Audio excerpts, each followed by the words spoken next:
Welcome to Beyond the Matrix with Rod Bryant and Jerry Gordon here on Israel News Talk Radio. Unplug, strap yourself in because you are about to move beyond the Matrix.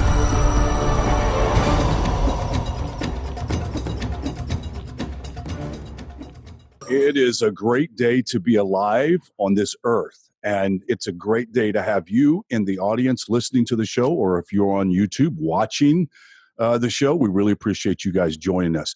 Jerry Gordon and I have a fantastic show lined up for you. We have a guest that we've had on many times before, and it's Stephen Bryen. Briefly, Stephen needs a good introduction from my producer and co-host.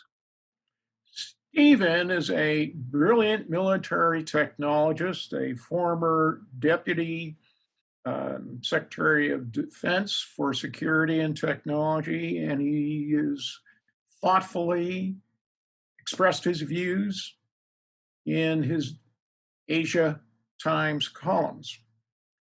But this particular program really has a bottom line.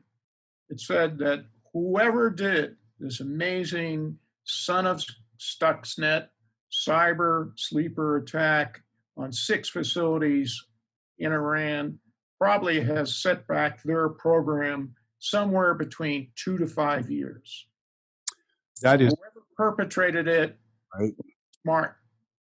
And we're also going to explore the idea very briefly of how far behind many other countries, including the United States, are in that their capability of doing what Israel has done or potentially has done. But we have a great show lined up for you. So you guys don't want to go away. Make sure that you send us an email if you would like to send us a question or a comment to Jerry or Rod at IsraelNewsTalkRadio.com. Or you can also remember, you can add a comment on the YouTube channel as you watch on Nativ, N-E-T-I-V online. That is one word, and you can watch the show every week at this same time on Nativ. So guys, don't go away. We have a great show lined up for you with Stephen Bryen, myself, and Jerry Gordon, and we'll talk to you in a bit. Great. Okay. Welcome back to Beyond the Matrix here on Israel News Talk Radio. And we have an exciting show. As we said before in the break, we have Stephen Bryen with us, regular on Beyond the Matrix. We're going to be getting an update on what's going on with the bombing of a facility or sabotage attack on the Iranian nuclear facility in Iran. But before that, we just want to say thank you for you guys that watch on YouTube, on Nativ online, N-E-T-I-V online. I thank you for the comments. They're really very good comments. Appreciate your insight, and thank you for making this show what it is. Stephen, it's a real honor to have you here, a man of great knowledge and ability to analyze. I've actually got some very good comments from people that are still within the system that wouldn't come on the show that says that you really do a great job at providing some good analysis. So it's a good comment to come from someone who's there and who knows the facts. You understand? And it comes. What prison did it come from, the comment? I can't really say. Maybe later. Okay. So let's just go on. How about getting an update? There were 6 cyber There's more on the Iranian nuclear facility and missile facilities, which were hit. Kind of give us an update on what has happened. Well, let's see. There's a. Why don't we take it? I've written them all out. Sure, go ahead. Thanks to Dave Wormser, who's been keeping track of this. Dr. Dave Wormser, who was, in the NSC before and was an advisor to the vice president, is a real expert on the Middle East. Okay, so there's a number of them. The first one we know of was on June 26th, and that's the one that hit Koger. And Koger is a missile manufacturing and production site, but I have a suspicion it's more than that, or at least it's doing things that are connected with that, but involve nuclear. Specifically, I imagine they're working on a warhead. In any case, that was put down as a gas explosion. Now, let me ask you, the reason why you're giving that analysis is the fact, why would they waste time on a normal missile facility? Correct? Well, missiles are a real problem for Israel, for the United States, and for other countries. It's not trivial. But I think that, and some of the targets, we really don't know what they were about yet.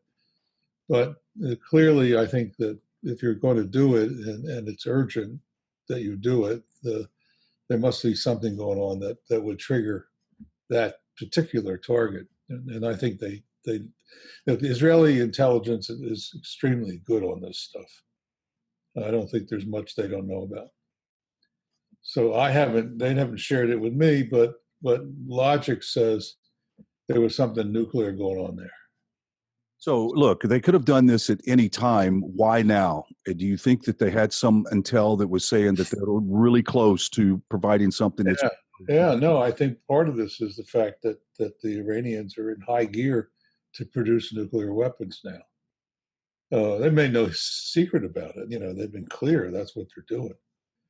And highly enriched uranium and all the rest of delivery systems, the whole 9 yards. So it looks to me like this became an urgent matter. And this was not something that happened.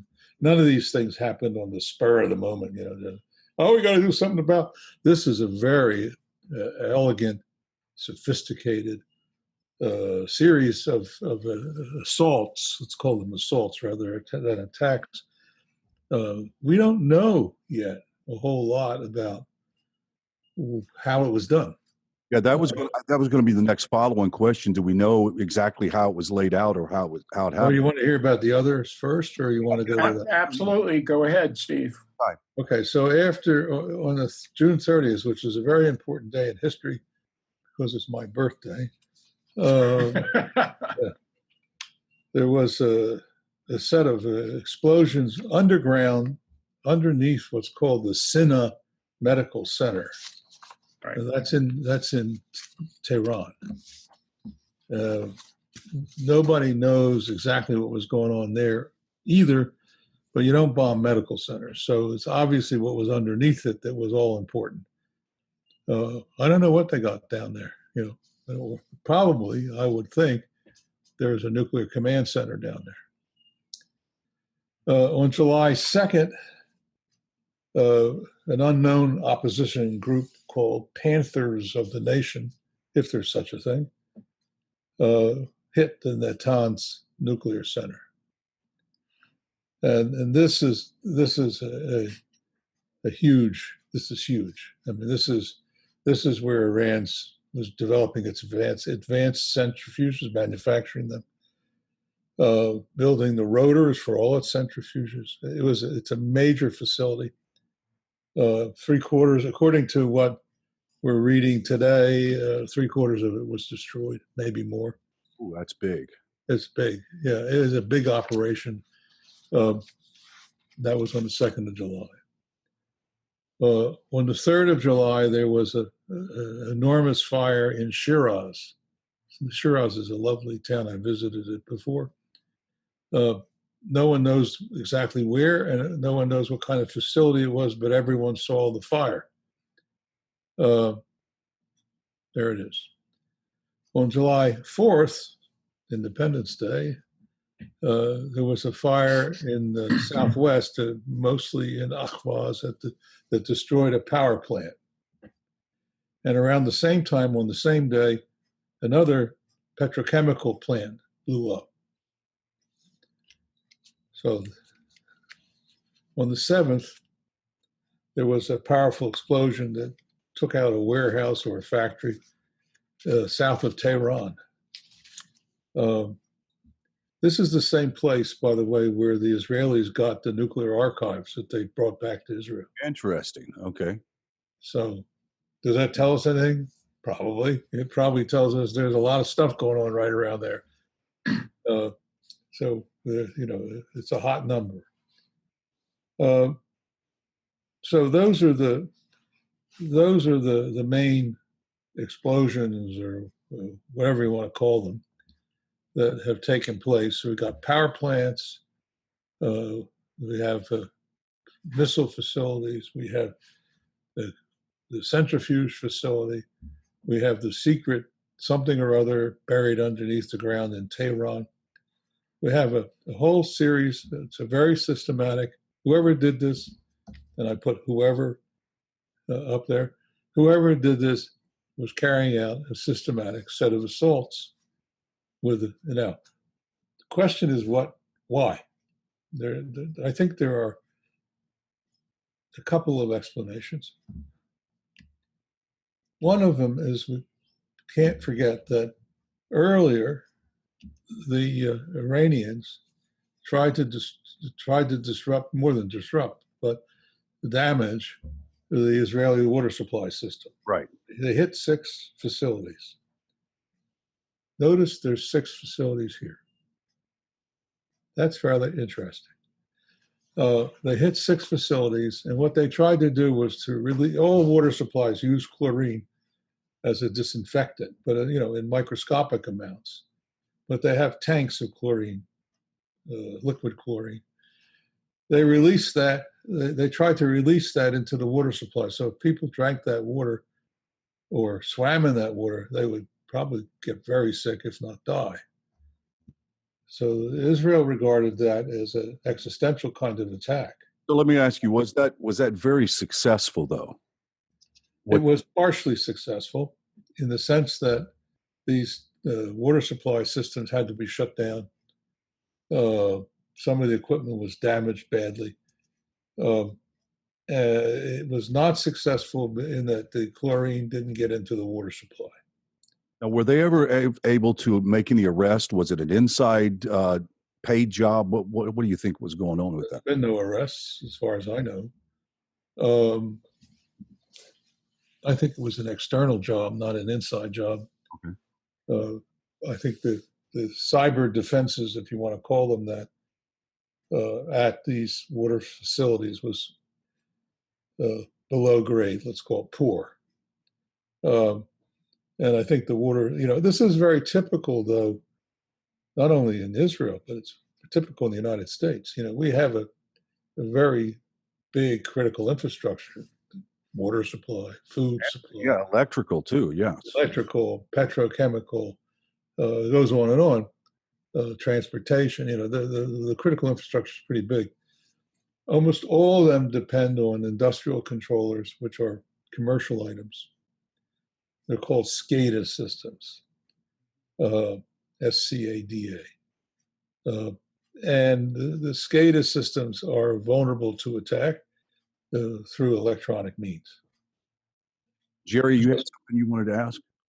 Well, I want to take you guys back to 2016 because we had an event here in the United States in Westchester County that was finally attributed to Iranian cyber warriors controlling essentially what Stephen just talked about for the water reservoir system for the county. Right. We've also had other instances in this country. The most notorious one was the failure, the attack of a sort in Milwaukee, where runoff of nitrates essentially resulted in the deaths of as I recall, about 108 people. What year is that, Jerry? That goes back to essentially what Stephen is talking about. We are not prepared in the United States to deal with protection of these important infrastructures, essentially against foreign cyber attacks. And we also understand that this is not isolated, that they've been doing this in other countries as well as the United States. Oh, absolutely. Absolutely. It's pretty complicated. SCADA means Supervisory Control and Data Acquisition System. We're going to follow up with that after we go to a break. We'll come back and we'll pick that up right up again. You're listening to Beyond the Matrix here on Israel News Talk Radio. Don't go away, guys. We'll be right back after these very. Okay, good. Brilliant. SCADA is Siemens, isn't it? You would have thought that they would have redesigned that software or something. They have changed it Somewhat. But first of all, Siemens is only one of many. Yeah. But what you're saying is the software is so common that anybody with some knowledge of hacking can use that software to get into other people's systems. Well, yeah. I mean, here's the thing. If you sell let's say Iran has an automobile plant, which in fact they do, and they need a SCADA system, so they buy one from in Western Europe. Can't buy it from the U.S. because we have them blockaded. So they buy it in Western Europe and they install it. Now of course, they use it, but they also know all about it. Hmm. So they can practice hacking their own system. Then if they successfully hack their own system, they can hack other people's. Right. So that's the problem you get into. The same thing that they used to do in Iran at airports. They would buy the magnetometers and the X-ray scanners and all this stuff, and then they would try to figure out how terrorists could get past it. Interesting. Makes sense. Yeah, of course it does. So when we come back, guys, do you want to deal with questions about how close Iran is to fissile material for nukes? Yeah, we could talk about that. Okay. Also, to those on YouTube, you just got a tidbit that you probably won't get on the regular show. Just let you know. Thank you, Stephen, for that wise. Just put your quarter in the computer. Put your quarter in. Yeah, let's do this here. Commonly referred to as the electronic Wurlitzer. Yeah, that's right. Yeah, right. And if you grab your mouse and squeeze it, you'll find out how strong you are. So Max will find out too. most people wouldn't even know what we're talking about when I just said that. Go ahead. All right. Be careful. Yeah. Okay. Stand by. We're almost there. We're queuing.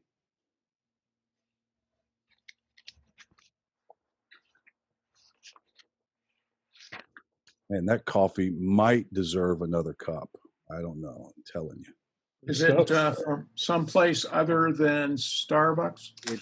It's a Texas brand coffee only found at HEB grocery stores, and it's called the Houston Blend. And it has a mixture of coconut and praline flavor in with the dark roast coffee. Praline, yes. Oh, you're not from Louisiana. It's praline. Yeah. Up here in the cold north. Yeah, where everybody speaks proper English, it's praline. Right. And Louisiana is different. Yeah. We have our own thing going on. That's funny. Okay. Queuing up, ready, and 3, 2, and 1. Welcome back to Beyond the Matrix, here on Israel News Talk Radio. Keeping you informed of what's going on in the great state of Israel and also the land around Israel. We're talking about Iran and the recent sabotage work that has taken place in Iran, cyber and regular bombings. And as we said, as Stephen said, by somebody. I always say explosions. Explosions. Yeah, it sounds better. Yes. Well, we're not sure. We don't know. We don't know. My little birdie has come and told us that it was a bomb. It's gas leaks, whatever. So anyway, these are the analyses that are pretty dependable. Right before the break, Stephen, Jerry brought up the idea that these are not isolated attacks that we've seen in Israel, but with the water, but we've seen it in the United States and in some other countries. Let's kind of pick it up from there to describe what we're talking about. Okay. Well, I mean, Jerry was exactly right. There's been a lot of attacks, attempted attacks, or practice attacks, let's call them that, on U.S. critical infrastructure targets, especially power plants, water supply, things of that kind. Chemical facilities. The reason they're practicing and not actually doing it is if they actually do it and it happens, it's a casus belli. It's a cause of war. I mean, so the Iranians are just testing what they can get away with and also trying to figure out how vulnerable we are. Unfortunately, we're pretty vulnerable because virtually all manufacturing plants in the United States and everywhere else in the world, for that matter, use commercial SCADA or systems. These are essentially supervisory control systems that manage how a factory operates. They control everything, and these are commercial items.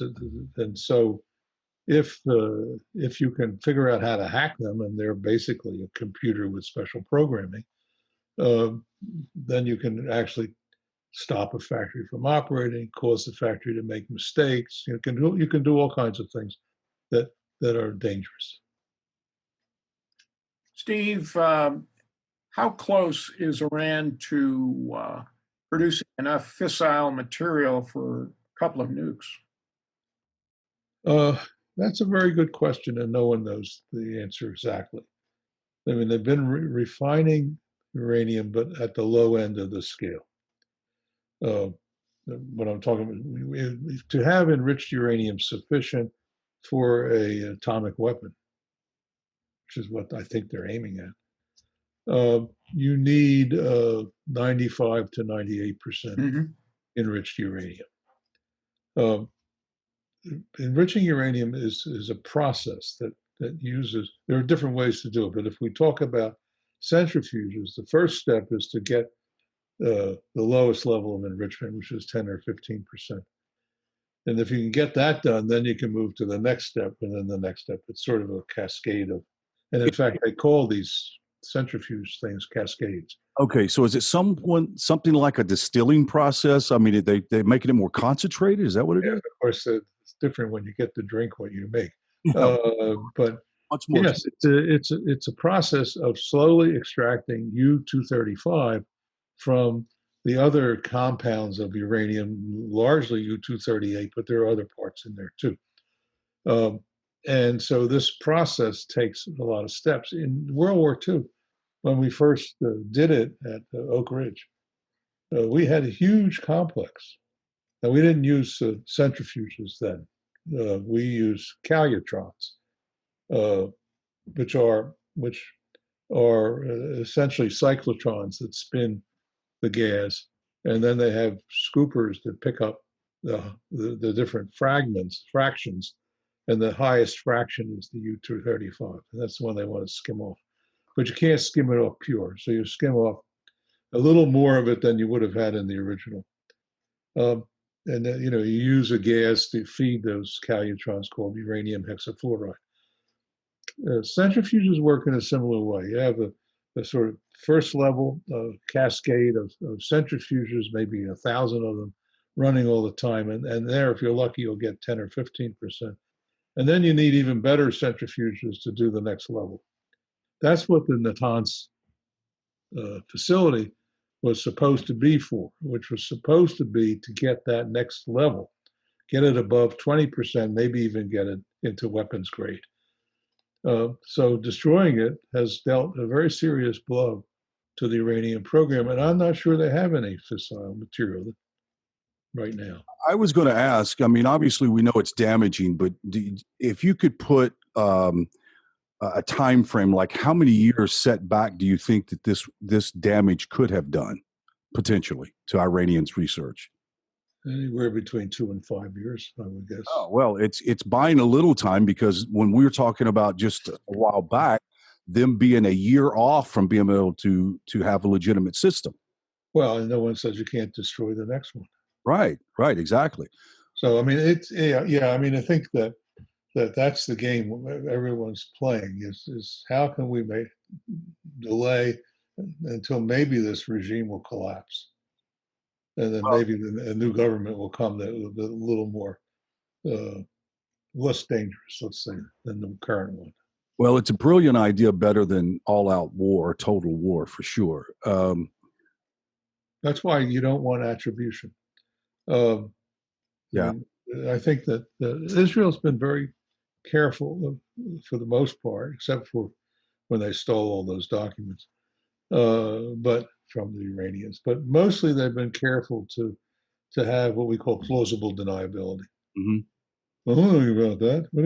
Right. It's their problem, not our problem. Look, I'm telling you, when you look at the extensive, if Israel was involved in this, there had to have been an amazing amount of inside coordination from sympathizers or something, wouldn't you think? Well, as I said, I don't know if they would. Well, that's an interesting question, because if you use inside people, you take a risk of leaks. Right. Big risk of leaks. There's no sign in this deal that any inside people were involved. There were a couple of arrests, but they were let go because they had nothing to do with it. I think bottom line is you would not use inside people. You would use So highly trained commandos that you would insert into the places with the right equipment. And then you would use what we call the type of cyber attack, what they call kinetic cyber attack, to create the havoc that they created. But by that time, the commando teams were long gone. Right. See, So that's the real trick. you're saying the cyber attack was possibly a cover for exfiltration or to get out of the country? No. I'm saying that these were sleepers. They put the stuff in place, and they were sleeping. Okay. Gotcha. And then when the D-Day came, somebody launched the cyber part of the attack to set off the explosions. Very interesting. That's what I would guess, because I think that's the most logical way to do it. But, I've been wrong about I'm not a covert operations guy. But whoever did it, if it was done internally or externally, who knows? But whoever did it, it was brilliant. Steve, you mentioned earlier that the missile base and production center was attacked, and you thought that Iran may have had the capability of fitting a nuclear warhead. I mean, I don't think I quite said that. I said they were working on it. Okay. That was my judgment. It wasn't. I have no proof, one way or the other. But you would. It seemed like two things. First of all, the attack seemed precision. It wasn't the whole place. It's a very huge facility, but it went after one node that was of high interest. So someone knew in that one node that was a target. And if you go after a singular node and not the whole thing or not other parts, it would have been more, productive from an explosion point of view. Then you're doing a surgical operation. You're after a specific target. That's what it looked like to me. And the only kind of target I would think worth the time and trouble would have been something nuclear. And having said that, what's been the history of cooperation between North Korea and Iran on this matter? Well, we know they're cooperating, and we know that the North Koreans have shared a lot of technology. But by the way, we don't know that the North Koreans have a delivery system either. Right. That's true. They have. We're pretty sure they have nuclear devices. Let's call them devices. Nuclear designs start with something big. I mean, if you took the U.S. program back in World War II, the Manhattan Project, the first bombs were like 4,000, 5,000 pounds. Huge. I mean, you can't put those on a missile. Those we couldn't even easily put them on an airplane. We finally figured out a way to get them into a slightly shrunk down version into a B-29, and they actually had a pit under the runway where the bomb was, and they had a hydraulic jacks to lift the bomb up into the aircraft. It was very, a lot of work went into that. Which is really an amazing thing that we've seen throughout history. How technology has shrunk things down to such a level.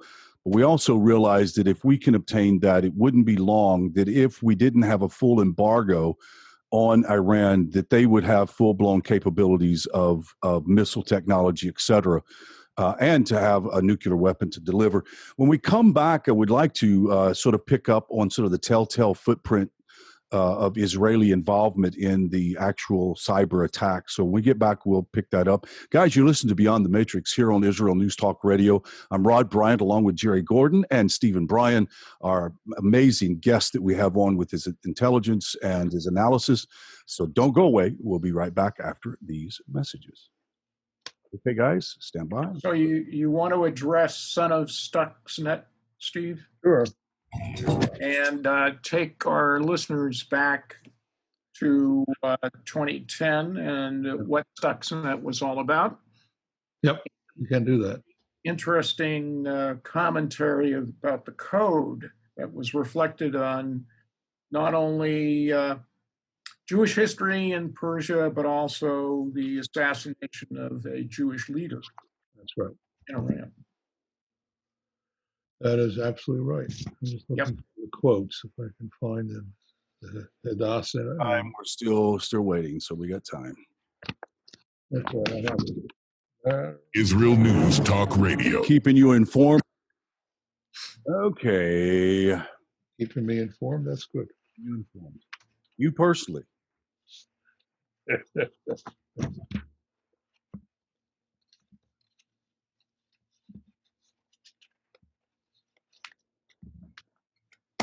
see it.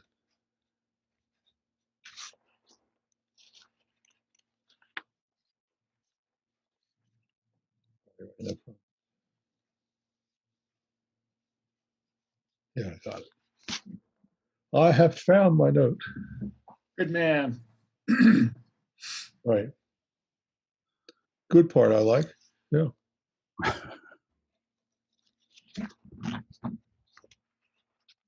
30 more seconds.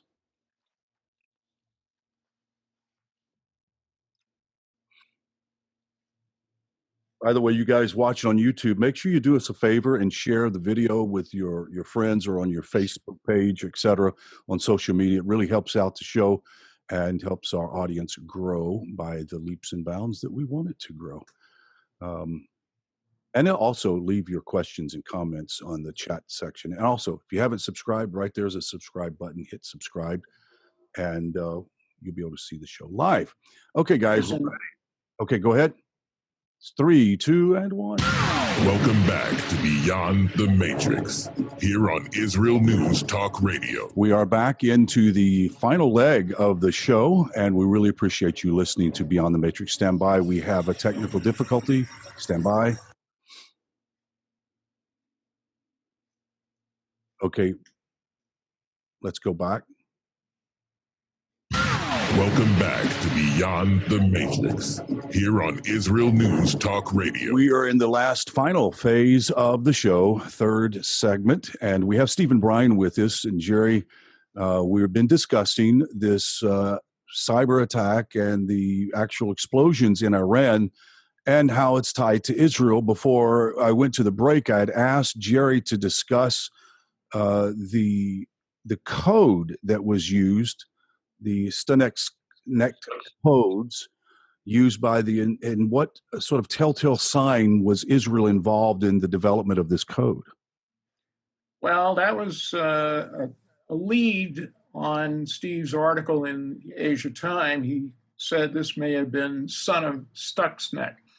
So what we want to clarify for our viewers and listeners is essentially what was the Stuxnet project all about way back in 2010, but also these little peculiar aspects of the code in the virus that were related to, of all people, Queen Esther and the assassination of a major Persian Jewish leader. He was hanged In May of 1979. Yeah. Well, So let's Steve, start at the top. roll. Let's talk about what Stuxnet was. It's Yep. 2010. It was the joint project, allegedly, because all these things are alleged, allegedly a joint project between Israel and the United States to come up with a way of damaging Iran's nuclear program. And the objective was to take out Iran's centrifuges through a cyber attack. The challenge was that Iran's centrifuges were not in any way connected to the internet.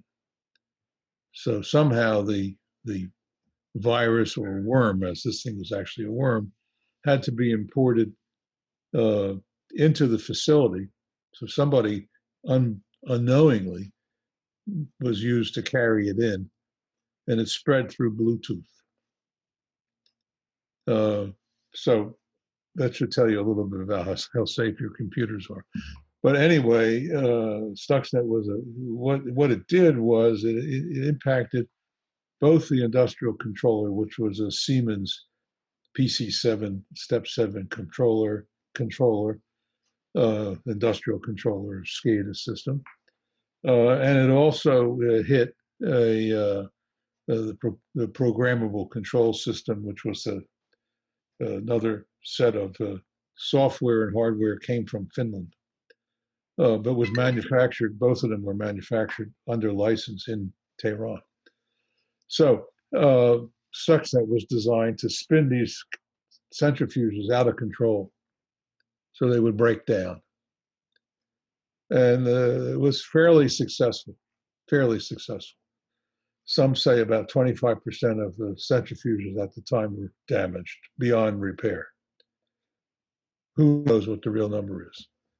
But it was an explosion. The thing that's different now compared to then is there was no explosion, there was no fire, there was no attempt to cause destruction beyond irretrievably damaging the centrifuges. That was Stuxnet. Son of Stuxnet, which I call Son of Stuxnet, is different because it is connected to some form of fire and explosion. Whether that's a bomb, we don't know.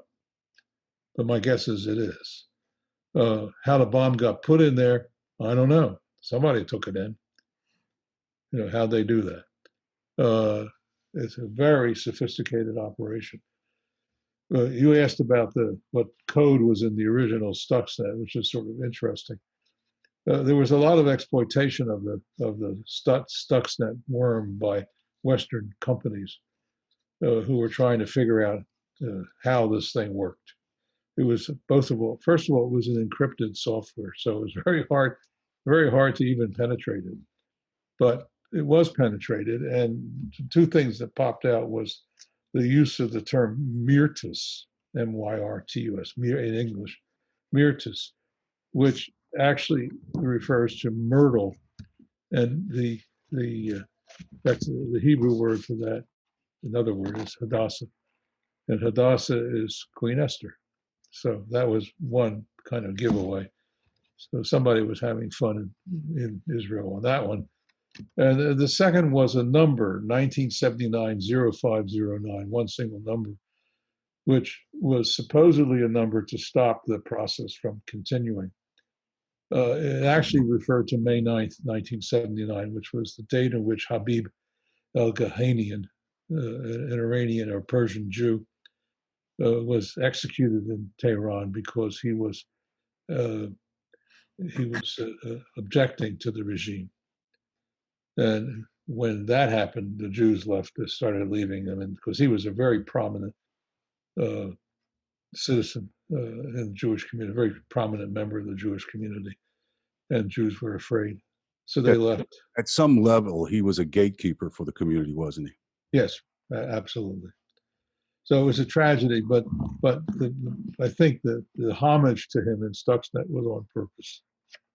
I think it's brilliant. Let's kind of shift a little bit. I want to talk about the new intelligence satellite, AFEC 16. What do we know about it? What its capabilities?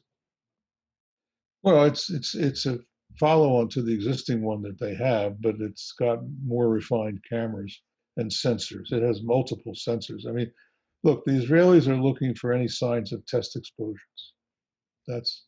I think that's the number one thing. And then, of course, they're looking for any movement in the nuclear program, any shipment of equipment, changes in status, anything they can pick up. They're doing 24/7 monitoring. So this censoring, we're talking about censoring nuclear radiation. What are we talking about? Or just radiation sensors, heat sensors, vibration sensors, all kinds of sensors. Jerry, go ahead. Look, there's a chance the Iranians explode the warhead underground. Right. Now, seismically, you might be able to pick it up, but if it's really small, you might not. So you won't even see a radiation. But you may see some disturbance on the ground. Huh. I didn't realize. I just assumed that when you exploded something underground, it wouldn't take long for radiation to seep out of the ground. I didn't know. Depends how well. It depends where it's done.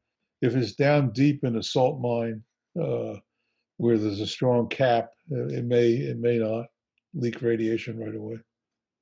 Steve, Go ahead, Jerry. these satellites have what I call LIDAR, which is ground penetrating radar? I don't know if the OFIC has that. Ground penetrating radar is it's a good tool, but it has limitations because usually it requires a lot of power Right. to be effective. And so a lot of these LiDAR systems are actually mounted on vehicles because you can't really do it from outer space. What you can do from outer space, which we do, we have done it for years, and it's very important, is monitor missile launches. Correct. And now that Israel has a Arrow 3, which is capable of going out of the atmosphere, they're moving toward what I think is the right way to move, which is to be able to attack missiles just after launch, rather than waiting for them to come over your territory. Well, I think that's been a discussion that we have had in times past about American air defense systems, and the most effective one is one that gets the missile before it even leaves that. Right. Well, that's what Brilliant Pebbles was in the SDI program was all about. We never did it. Now they're talking about it again. I think within a few years we will have to have space-based. So defense. you don't think that it's? I mean, I made an assumption, and this is just an assumption that after the Reagan era, there was a program that was set forward to at least get the beginning parts of that system set up in space, that we already have capability. You don't think we have that capability at all right now? No, we don't. No. We have a sensor capability, but we've had that all along. Right. But there's one thing look, they fired a missile at us. Isn't that terrible? But what are you going to do about it? Right. And there we're in big trouble. And we don't have the ability to take down a satellite. Well, we have an ability to take down a satellite, but the satellite's not a nuclear missile. Right. Yeah. Satellite runs on a predictable path. You know when it's going to come over. You know, it's visible. I mean, there's a lot of things about a satellite that make it a fairly easy duck shoot. When you're shooting at a missile that has multiple warheads, right. Some of which are real and some which may be decoys, which are released into a pattern. Sometimes erratic. And you have to find the needle in the haystack and do it within a few milliseconds. It's a tough problem. That's why you want to get them before they release their warheads, when they're just off the launch pad, if possible. Well, in the case of the great state of Israel, you want to get it before they even develop the missile to go up. Yeah, I mean, they have the missiles already. Right. Well, we only have about 45 seconds. Overall, if you were going to give a grade on the nation of Israel and their ability to protect the country from nuclear attack from Iran, what grade would you give them? B+. B+. Wow, beautiful. It's incredible. Well, we have an F. I didn't want to ask you about the United States. F-. We're in terrible mess. Right. I mean, I'm worried about us. Yeah, I'm worried about also the internal part, but Jerry and I got into discussion a week ago, this week about it as well. So, okay, we're out of time. Stephen, really appreciate your input into the show. Looking forward to having you come back next time. And in the meantime, all of you guys that are listening on Israel News Talk Radio, thank you so much. And you guys that are watching on YouTube, thank you so much for watching on the location, Nativ, N-E-T-I-V, online, one word. And until next week, we say shalom, shalom. Beautiful. Okay. Steve, you're brilliant. Steve, your friends will be pleased about your presentation today. Who would? Your friends amongst our viewers. Oh, you mean over at the state prison? My wife's father, who's a wonderful man named Bernie Silver. I was going to ask which friends are these? Let me tell you a story. My wife's father, by the way, he's a war hero. He was a great man. Bernie Silver, Bronze Star. Wow. 2 Purple Hearts. What war? Do you know? Second World War. Wow, beautiful. It went all the way up from North Africa, all the way up the whole thing. Wow. He was in Anzio. He was hurt. He was wounded in Anzio. And he got wounded again, but we're not sure where because he didn't tell anybody. He hid his Purple Heart so no one knew about it. He didn't want his parents to know because he thought they would be upset. But anyway, Bernie, before the war, was doing typewriter repairs. And one of his customers was the Trenton State Prison.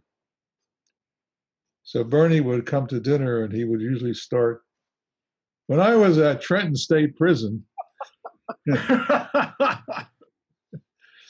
Actually, that is a really good sense of humor.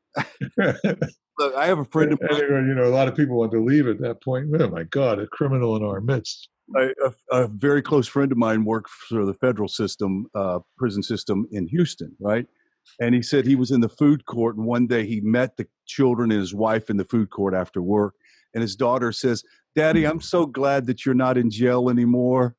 We have a gentleman in our congregation here, Oheb Shalom, who goes to the Maryland State Prison regularly to have prayer sessions with Jewish prisoners. Oh. But it's turned out that other prisoners got interested in it, so it's very well attended. Wow. So once again, we're seeing the evidence that people in the nations are curious about Judaism in a good way. In a good way, not for this awful stuff that's going on right now. A couple of interesting takeaways from this discussion. One is critical infrastructure in the United States is vulnerable. Yes. Second is that Israel has an exo-atmospheric anti-ballistic missile. Well, be careful. We have two, but ours is not quite as well. Ours is older, and the ground-based mid-course interceptor is a mid-course interceptor. That's correct. But its performance is poor. No so kidding. I don't know if you followed it, but the Israel was invited to bring Arrow 3 up to Alaska, right, to test it using the radars and all the equipment and the target system that are part of the ground-based interceptor project. And it performed so much better than GBI that the decision was made not to go ahead and make another interceptor rocket for GBI because things no good. Wow. So they're going to try to figure out how to improve it. But, you know, we're so air defense is in this country almost non-existent. We have a little bit on the West Coast, and that's it. I'm going to tell you, when we had this discussion after the attack, the attack on the base in Iraq, I was dismayed, to be honest with you, because I really thought that we're further along in our missile. Yeah, nothing there. Yeah, I mean, I was just dismayed. And when I went and checked in more with the system that they had, which was the Gatling gun type system that they had. Yeah, it's a ground-based version of the Navy. Right. Navy Aegis. But I talked to someone who was actually there in the attack, said that it was absolutely terrifying to see these missiles fall apart and fall into the base. Like they would explode and travel hundreds of feet or yards and then crash into the facility, destroying all kinds of property. Yeah. Well, it's not an easy trick because, you see, so now they've sent the Patriot over, at least for one base, to Iraq. But the Patriot has not proven to be a very good system as an air defense system against missiles. It sure is being propped up for sure by Reagan. They don't have anything else. Right. Now, they could have sent Iron Dome. Right. And they rejected. Iron Dome is optimized exactly against the kind of rockets that were hitting these bases. Now, I understand that I thought that they had decided to go ahead and field one Iron Dome system. Did they do it? Eventually. Look, the Army doesn't want it because it's The Army has an NIH problem. You know what NIH is? Go Not ahead. invented here. Not invented here. Mhm. And there's no military officer in the Army that's going to extend his career into the private sector after he leaves the Army, thanks to Iron Dome, because that's in Israel. It's not No, here. exactly. So basically, they trashed the whole thing. You realize most of Raytheon's employees come out of the air defense community in the military, in the Army. You're not kidding. And So- today they were given, was it how much? $3 billion? Some $2 or $3 billion? No, sorry, $6 billion, most of which is going into Patriot maintenance. maintenance. Well, if it costs $6 billion to keep Patriot running, what good is it? It's time to think of another system. Hey, let me say That's it. goodbye to Yeah. the YouTubers. Good YouTubers. Hey, you guys, we'll talk to you later. By the way, you got some of the best tidbits from the behind the scenes than you would get listening to the show. So make sure you pass it on to your friends, and we'll talk to you later.